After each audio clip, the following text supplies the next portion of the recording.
बताएं कि फिर सफरिंग इस दुनिया में क्यों है। अगर खुदा नहीं है तो सफरिंग क्यों है, और उन लोगों के जज्बे का क्या जिनके अंदर सफरिंग के बाद इंतकाम लेने का जज्बा पाया जाता है और वो इस दुनिया से ऐसे ही चले गए, क्या उनकी सारी तकलीफें बेकार चली जाएंगी।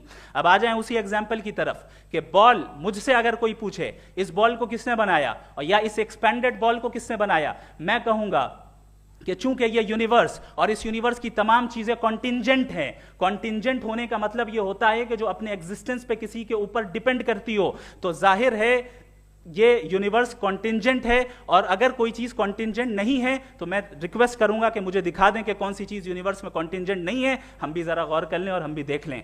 और जब कॉन्टिंजेंट चीजें मौजूद हैं तो फिलोसोफर्स की इस्तिलाह के मुताबिक, हम उस टर्मिनोलॉजी के मुताबिक हम उस जगह तक पहुंचते हैं और उस हस्ती तक पहुंचते हैं जिसे नेसेसरी बीइंग कहा जाता है, कि ये वो नेसेसरी बीइंग है जिसका मौजूद ना होना नामुमकिन हो। क्योंकि अगर ये मौजूद ना हो तो सारी चीजें एग्जिस्टेंस में आएंगी ही नहीं, और ये सारी कॉन्टिंजेंट चीजें उसी के ऊपर डिपेंड करती हैं। अब अगर आप ये सवाल करते हैं कि फिर उस हस्ती को किसने बनाया, फिर उसका कॉज क्या है, फिर उसका कॉज क्या है, फिर उसका कॉज क्या है, और एंडलेसली चले जाएं, इसे हम कहते हैं इन्फिनिट रिग्रेस ऑफ कॉजेस, जो कि लॉजिकल फैलेसी है। कॉन्सेप्चुअली इंफिनिटी पॉसिबल है। मिसाल के तौर पे न्यूमेरिकल्स 1 2 3 गिनते चले जाएं, इन्फिनिट नंबर्स हैं। मैं कॉन्सेप्चुअली बात नहीं कर रहा, प्रैक्टिकली रियलिटी में साबित करके दिखाएं कि infinite regress of causes possible हैं या नहीं। अगर पॉसिबल हैं तो हम मान लेंगे, मिसाल दे दें, और पॉसिबल नहीं है तो एक ही ऑप्शन बचता है जिसे हम कहते हैं नेसेसरी बीइंग। ऐसी नेसेसरी बीइंग जो इंडिपेंडेंट है, क्योंकि अगर वो डिपेंडेंट हुई तो वो नेसेसरी नहीं रहेगी।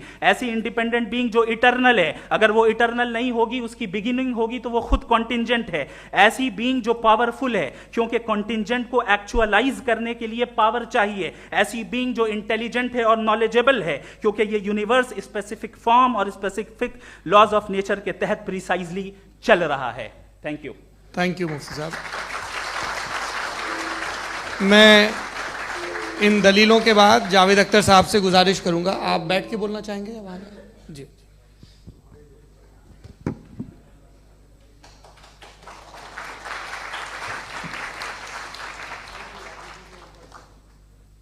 पहले तो मैं मुफ्ती साहब को एक अच्छी खबर देना चाहूँगा कि मेरी नॉलेज साइंस के बारे में बड़ी मामूली है, तो आप फिक्र ना करें उसकी, लेकिन कुछ कॉमन सेंस है मुझ में। देखिए, ये खुदा का तस्वुर कोई नया तस्वुर नहीं है, ये सदियों से रहा है।